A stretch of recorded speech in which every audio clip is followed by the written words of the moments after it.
بسم اللہ الرحمن الرحیم۔ ناظرین محترم، ہماری سلسلہ وار گفتگو اموی دین بمقابلہ نبوی دین اور قرآن عظیم کے حوالے سے جاری اور ساری ہے۔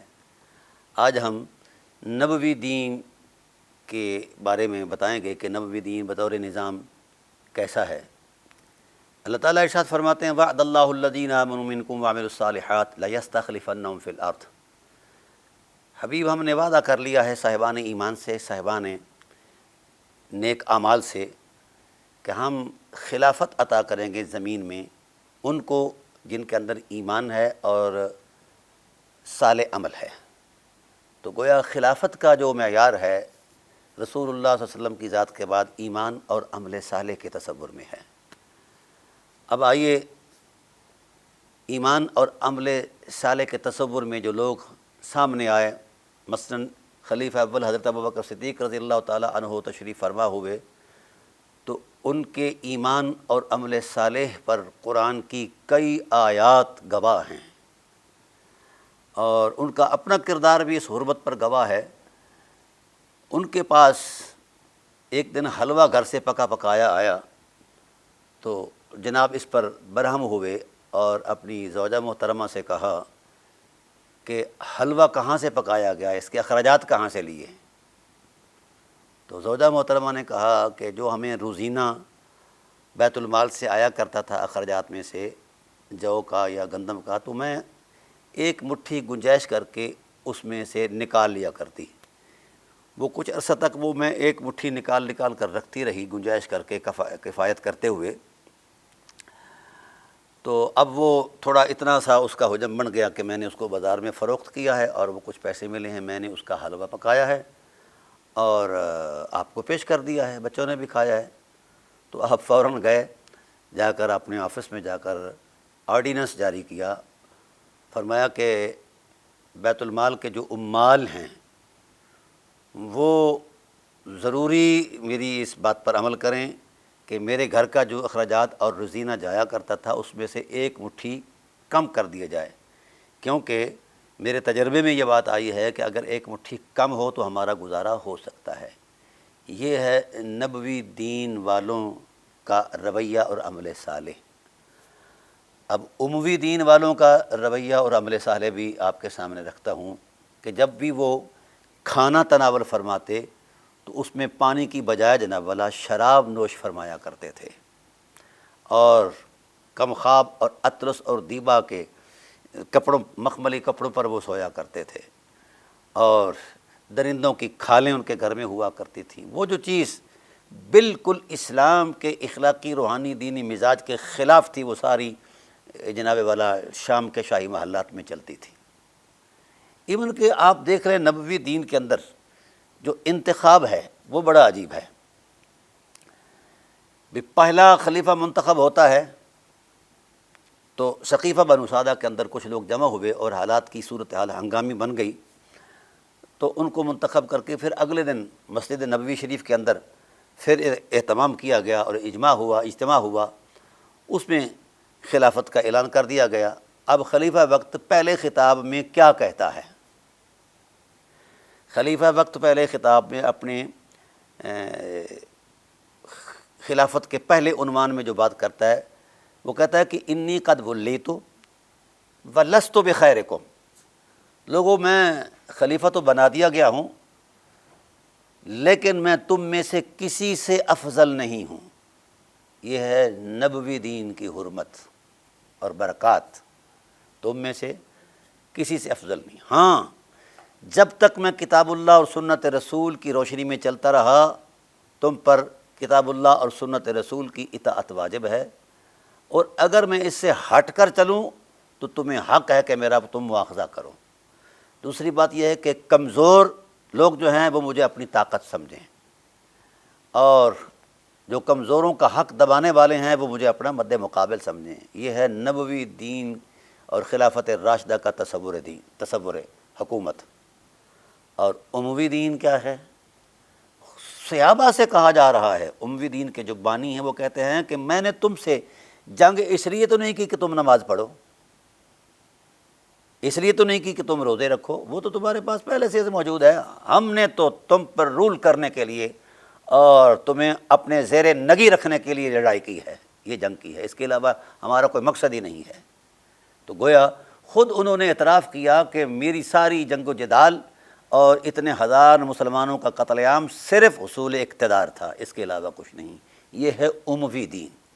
اور پھر یہ بات ذہن نشین رہے کہ جتنے بھی خلفاء گزرے ہیں، حضرت ابوبکر صدیق رضی اللہ تعالیٰ عنہ، حضرت عمر فاروق رضی اللہ تعالیٰ عنہ، حضرت عثمان غنی مولا کائنات علیہ السلام، ان میں سے کسی بھی خلیفہ وقت نے اپنے بیٹے کو خلافت تفویض نہیں کی، بلکہ خلیفہ ثانی حضرت عمر کو کہا گیا کہ آپ اپنے بیٹے کو خلیفہ نامزد کر دیں، پڑھا لکھا ہے، سیاںہ ہے، دانشور ہے۔ کہا جو کچھ بھی ہے خلافت الہیہ کے لیے یہ موضوع نہیں ہے، اور میں یہ نہیں چاہتا کہ میں اس خلافت کو مرسی خلافت بناؤں۔ یہ تو کیسر و کسریٰ کا رواج ہے، یہ ہے نبوی دین کا تقدس۔ اور اموی دین کیا ہے؟ اپنے بیٹے کی خلافت کے لیے، ناجائز خلافت کے لیے، اس نااہل بیٹے کو مسلم امہ کی حکومت سپرد کرنے کے لیے صحابہ کرام کی گردنوں پر تلواریں رکھ دیں، اگر تم نے قبول نہ کیا تو گردن اڑا دی جائیں گی۔ یہ ہے انتخاب۔ اب اس اموی دین کے ٹائٹل کو خلافت سے کمپیئر کرنا اور خلافت سے ملانا کہ یہ بھی خلافت راشدہ ہے اور یہ بھی امام برحق ہے، اس سے بڑا کوئی ظلم ہو سکتا ہے؟ اس سے بڑی کوئی خیانت ہو سکتی ہے؟ اور کتنی انسانیت قتل ہوئی، 1,14,000 مسلمان قتل ہوئے اس کرسی کے لیے۔ تو کیا خیال ہے؟ قصاص عثمان تو ہر ایک کو یاد ہے، اور کبھی کسی نے ان مسلمانوں کے قتل عام کا قصاص بھی کسی کے ذمہ ڈالا ہے؟ یہ نہیں ڈالیں گے، یہ مولوی شودے اس طرف نہیں آئیں گے، چونکہ ان کی روٹی روزی اس میں متاثر ہوتی ہے۔ تو لہٰذا ان کا یہ طرز فکر، طرز عمل نہ اسلامی ہے نہ دینی ہے۔ ان مولویوں کا دین سے تعلق ہی کوئی نہیں ہے، روٹی سے آگے ان کا دین ہی کوئی نہیں ہے، جو ملک عزوز کو اسلامی ریاست کا نام دیتے ہیں۔ لا حول ولا قوت الا باللہ۔ یہی ریاست کا جو اگر پس منظر دیکھیں تو فرعون اسی ریاست کا بانی تھا، حامان، نمرود، شداد، یہ اسی طرح کے ظالم تھے جس طرح کا ظلم اس ریاست میں کیا گیا ہے۔ اور عجیب سی بات یہ ہے کہ کفار پر مہربانیاں ہیں اور اسلام پر قربانی دینے والوں کے لیے جناب والا یہ جبر اور تشدد ہے۔ اور پھر خصوصیات ہے نا جی۔ اب اموی دین کی خصوصیات میں سے صرف ایک خاصیت بیان کرتا ہوں۔ اموی دین کا جو بانی مبانی ہے معاویہ بن ابی سفیان، رسول اللہ صلی اللہ علیہ وآلہ وسلم نے حضرت ابن عباس کو بھیجا کہ جاؤ ان کو بلا کر لاؤ۔ حضرت ابن عباس گئے تو ملک عزوز کا بانی مبانی کھانا تناول فرما رہے تھے، تو انہوں نے کہا جی میں نہیں آ سکتا، میں کھانا کھا رہا ہوں۔ دوبارہ پلٹ کر آئے، کچھ دیر بعد پھر بھیجا، پھر وہ کھانا کھا رہے تھے، پھر آئے، پھر ایسا ہوا، پھر تیسری مرتبہ پھر۔ تو اب صاحب نبوت صلی اللہ علیہ وسلم کی نبوی زبان نے کہا لا اشبع اللہ بطنہ، اے اللہ اس کا پیٹ کبھی نہ بھرے۔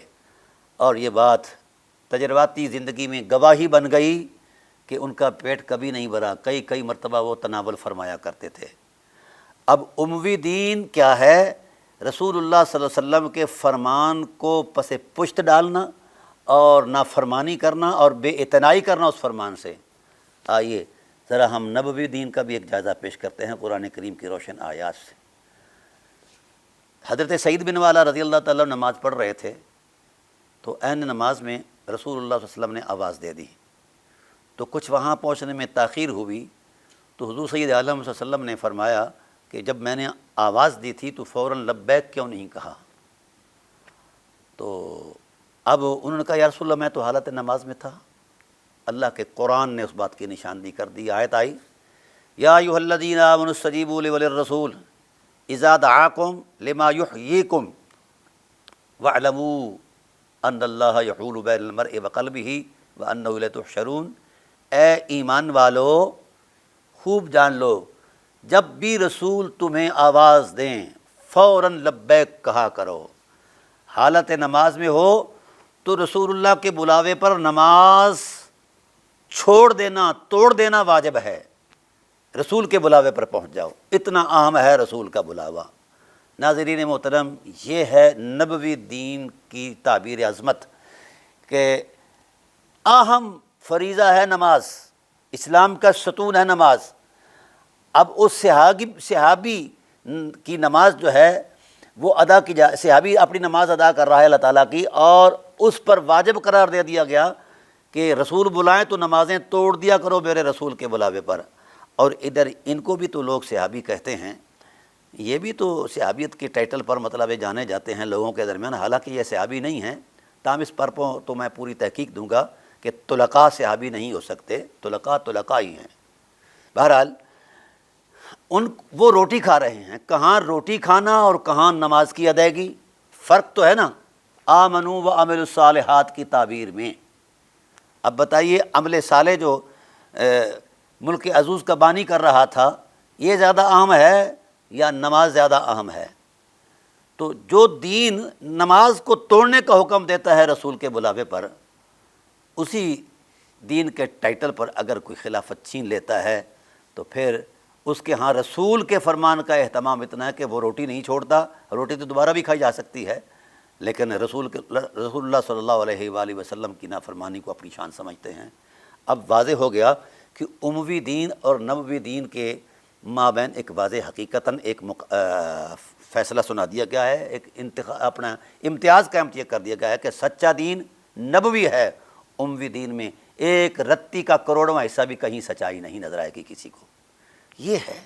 اور نبوی دین کے اندر یہ ہے کہ ان اللہ وملائکتہ یصلون علی النبی یا ایھا الذین آمنوا صلوا علیہ وسلموا تسلیما۔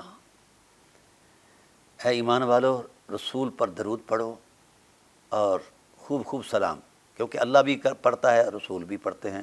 حضور نبی کریم صلی اللہ علیہ وسلم سے پوچھا گیا جہاں پناہ عالم صلاۃ کا معنی ہمیں سکھا دیجئے، تو آپ نے فرمایا قولوا اللہم صلی علی محمد و علی آل محمد، محمد اور آل محمد پر درود پڑھو، کما صلیت علی ابراہیم و علی آل ابراہیم انک حمید مجید۔ وہ درود پڑھو، اے اللہ وہ درود بھیج ان پر جو درود تو ابراہیم اور آل ابراہیم پر بھیجا کرتا تھا۔ تو یہ نبوی دین کی تعلیمات ہیں، قرآن میں بھی اور رسالت پناہ عالم صلی اللہ علیہ وسلم کے فرمان میں بھی، اور اس پر تو ہزاروں احادیث طیبات جو ہیں وہ موجود ہیں اس درود کی فضیلت میں۔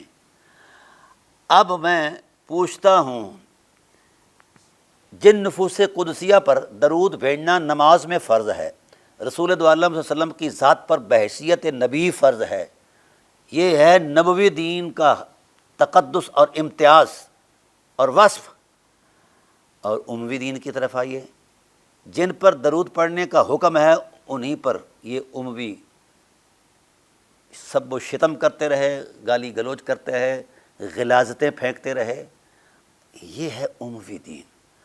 اب زندہ ضمیر مسلمانوں سے میرا سوال ہے کہ جو اموی دین کو ملا خلافت راشدہ سے جا کر ملاتے ہیں، کیا یہی خلافت راشدہ ہے کہ رسالت پر گالی گلوچ کی بچھاڑ کی جائے؟ ایک طرف تو کہتے ہو کہ نالین جو ہے، نالین کو نوائل کہنے والا، اس کی تصغیر کرنے والا، توہین کرنے والا واجب القتل ہے، مرتد ہے، کافر ہے، اور ایک طرف حسنین کو گالی دینے والا وہ مسلمان بھی ہے، مجتہد بھی ہے، صحابی بھی ہے۔ کچھ تو انصاف سے کام لو۔ اگر کوئی خلافت راشدہ کو نہیں مانتا تو اس پر کفر کے فتوے ہیں، وہ واجب القتل ہے۔ تو جس نے خلافت راشدہ کو توڑ دیا ہے کہ خلافت راشدہ نہیں چلے گی، اب اموی دین چلے گا، ملک عزوز چلے گا، طاغوتی نظام چلے گا، اب وہ اس کے عرس منائے جا رہے ہیں۔ یہ کیا ڈرامہ ہے؟ قرآن سے تو کوئی ایسی چیز پیش کرو ظالموں، رسول اللہ صلی اللہ علیہ وسلم کی تعلیمات میں سے تو کوئی ایسا پیش کرو۔ میں پورے وثوق سے کہتا ہوں کہ ان ملاؤں کا نہ قرآن پر کبھی ایمان تھا، نہ ہے، نہ ہو سکتا ہے، اور نہ ہی کبھی قیامت تک ہوگا ان کا ایمان۔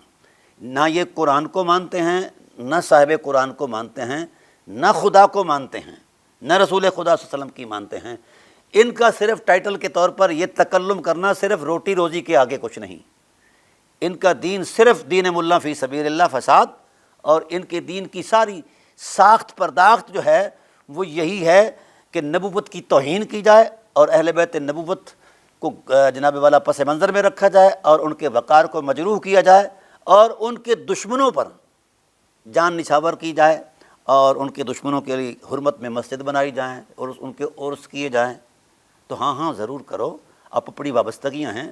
جس کا تعلق یزید سے ہے وہ یزید کے باپ کا عرس منائے، اور جس کا تعلق علی سے ہے وہ علی کے باپ کا عرس منائے، یا جس کا تعلق حسین سے ہے وہ حسین کے باپ کا عرس مناتا ہے اور منا رہا ہے۔ اب اپنی ترجیحات ہیں، مجھے فیصلہ کرنے کا حق نہیں ہے، لیکن بات حق کرنا تو میری ذمہ داری ہے نا، کہ آپ نے جائزہ دیکھ لیا ہے کہ نبوی دین کیا ہے، اس میں کتنی شفافیت ہے اور اموی دین میں کتنی ظلم اور بربریت ہے۔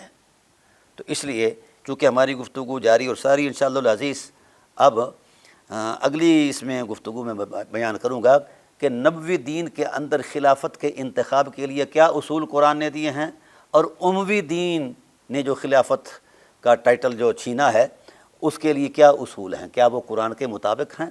شرم آنی چاہیے مولویوں کو جس وقت یہ اموی دین کے بانی کو مجتہد کہتے ہیں۔ میں نے کئی مرتبہ اس بات پر اظہار کیا ہے کہ کوئی بندہ اجتہاد میں مطلوبہ علمی کوائف اپنے ماموں جان میں ثابت کر دے، شرم آنی چاہیے۔ ان کی تو عدالت صحیح ثابت نہیں ہو سکتی آپ کے اصول کے مطابق۔ آپ کہتے ہو کہ جو راوی روایت کرتا ہے اگر اس کا عمل اپنی روایت کے خلاف ہے تو اس کی دو صورتیں ہیں۔ پہلی صورت یہ ہے کہ وہ اس کے ہاں وہ منسوخ ہے، اور وہ منسوخ ہے تو پھر اس کا وہ ناسخ بیان کرے، اس کے ناسخ پر اس کا عمل جو ہے وہ ترجیحاً پیش کرے اپنا۔ اور اگر وہ ناسخ نہیں دے سکتا تو اس نے حدیث رسول سے بے اعتنائی کی ہے، اس کو بے وقار سمجھا ہے، چھوڑ دیا ہے، اس پر عمل ترک کر دیا، لہذا اس کی عدالت ضائع ہو گئی۔ مجھے پہلے اپنے ماموں جان کی عدالت ثابت کر کے تو دکھائیں یا مولوانے، ٹھیک ہے۔ حرمت شراب پر 4 مرتبہ 4 روایتیں ان کی طرف سے ہیں، یزید کے باپ کی طرف سے 4 روایتیں ہیں کہ شراب حرام ہے۔ ایک مرتبہ کوئی پیے تو حرام ہے، اس کو جناب کوڑے مارو، پھر وہ کوڑے مارو، پھر کوڑے مارو، پھر قتل کر دو، اس طرح کی روایات ہیں۔ یعنی شراب کی حرمت پر روایت بیان بھی کرتے ہیں اور اپنے کھانے میں شراب کو بطور مشروب نوش بھی فرماتے ہیں۔ صحابی یہ کہتے ہیں، یہ میں صحابی کی عینی شہادت پیش کر رہا ہوں، صحابی کہتے ہیں کہ جب بھی رسول اللہ صلی اللہ علیہ وسلم، جب سے رسول اللہ صلی اللہ علیہ وآلہ وسلم نے اس کو حرام قرار دیا ہے، ہم نے اس کو ترک کر دیا ہے، چھوڑ دیا ہے، کبھی اس کو نقشہ خیال میں بھی نہیں لیا ہے۔ یہ اموی دین اور نبوی دین کا امتیاز تو نظر آ گیا کہ نبوی دین شراب کو حرام کہتا ہے اور اموی دین شراب کو حلال کرتا ہے، یہ حد امتیاز ہے۔ انشاءاللہ اس پر میں سیر اصل گفتگو کروں گا۔ سردست اتنی بات ضرور ہے کہ انصاف سے کام لیں، یہ میں نے کتاب لکھی ہے، من سب علی فہو کافر، صحابی کو گالی دینے والا کافر ہے اور بجائے رسول کو گالی دینے والا کافر کیوں نہیں۔ یہ ہے اموی دین کہ بجائے رسول کو ممبروں پر گالی دینے والا بخاری کا راوی، یعنی رسول اللہ کی ذات کو گالی دینے والا یہ بخاری کا راوی محترم، اور پھر ممبروں پر چڑھ کر مولا کائنات علیہ الصلوۃ والسلام کو گالی دینے والا مجتہد، اور اگر اس مجتہد کے مظالم کو کوئی بیان کرے تو وہ جہنم کا کتا۔ یہ کدھر گئی ہے نامور بریلویت، کہاں ہے ان کا تصور دین، کس اصول پر یہ بریلویت کھڑی ہے؟ اسی کا نام دین ہے کہ رسول اللہ صلی اللہ علیہ وآلہ وسلم کی ذات پر کوئی کیچڑ پھینکتا ہے تو اس کو اس کا ثواب ملتا ہے، یہ ہے بریلویت۔ اور کہا جاتا ہے کہ جناب والا یہ مجتہد ہے، ان کو کچھ نہ کہا جائے، ثواب ملتا ہے، ان کو قتل عام پر بھی ثواب ملتا ہے، اور ان عصمت مآب لوگوں پر اگر کوئی کیچڑ پھینکتا ہے، گالی گلوچ غلاظت پھینکتا ہے تو میں اس پر تو پوری میری چونکہ کتاب ہے لہذا یہ بات ذہن میں رہے۔ اور ہر بات کو یہ کہہ کر کہا جاتا ہے کہ یہ شیعہ سنی کا ڈرامہ ہے، بھائی محقق جو ہوتا ہے، تحقیق کا جو طالب علم ہوتا ہے، اس کا کوئی مذہب نہیں ہوتا، دلیل کی قوت اس کا مذہب ہوتی ہے۔ اس کے مد مقابل اگر کسی کے دامن میں کوئی دلیل ہے تو لے آئیں، میری کتاب کا رد لکھیں۔ پھر آپ کہتے ہیں کہ فلاں جو ہے یہ شیعہ ہے، فلاں شیعہ ہے، فلاں، ہر ایک کو جناب رافضی کہہ جاتے ہو۔ اور ابھی محترم المقام مولانا امیر حمزہ صاحب نے جو 3 سطریں لکھی ہیں، ان 3 سطروں پر ان کو رافضیت کا ٹائٹل دیا گیا ہے۔ مولویوں تم میں شرم اور حیا اگر ہے تو پھر میری اس کتاب کا رد لے آؤ۔ آپ کی ساری سیاست تب پلید ہے آپ کے نقطہ نظر کے مطابق، کیونکہ اس میں 16,000 سے زائد احادیث کیا ہیں؟ روافض کا فیضان ہے۔ شرم حیا آنی چاہیے لوگوں کی پر کیچڑ اچھالتے ہوئے. اور پھر ابھی اگلی تحقیق جو بھی الحمدللہ تعالیٰ آ رہی ہے، 1,47,522 احادیث کتب سنیہ کے اندر فیضان روافض اور شیعہ ہے. ہاں جی، تو آپ ذرا وہ اپنی حدیثیں تو صاف کریں، تفسیر کی کتابیں صاف کریں، بلکہ تفسیر کی کتابوں میں محمد بن صاحب الکلبی جیسا سبائی کافر موجود ہے، اس کے بغیر آپ کی تفسیر نہیں چلتی. تو آپ کی ذاتی حیثیت علمی بنیادوں پر یہ ہے کہ ان لوگوں کے بغیر تو آپ کو روایت ہی نہیں ملتی، نہیں آتی، تو پھر انہی لوگوں کو آپ کافر کہتے ہو. شرم آنی چاہیے. مجھے ان سے کسی قسم کی کوئی لگاؤ والی بات نہیں، بات حق کی ہے، اور بات صرف اس حوالے سے جو قرآن کریم کہہ رہا ہے کہ انصاف کرو. نبوی دین انصاف، عدل، اخلاق کی اعلیٰ قدروں کا امین ہے، اور اموی دین بربریت، ظلم، جارحیت اور فحاشی کے ٹائٹل کا نام یہ اموی دین ہے. انشاءاللہ بقیہ گفتگو اگلی نشست میں ہم کریں گے. وما علینا الا البلاغ.